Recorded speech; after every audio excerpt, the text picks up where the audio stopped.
ADHD in my business is interesting because I've discovered there are really two ways it affects my business. Number one, I really need to protect my brain time.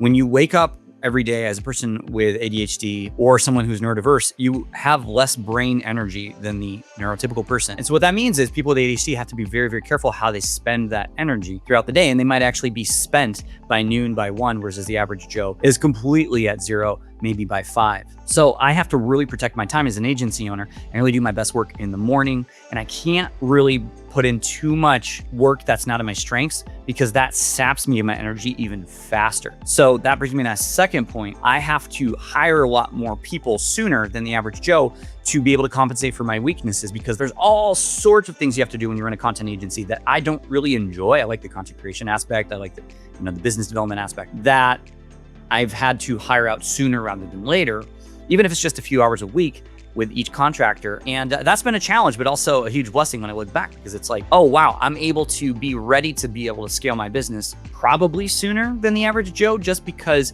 I know I have to be able to compensate for my weaknesses sooner.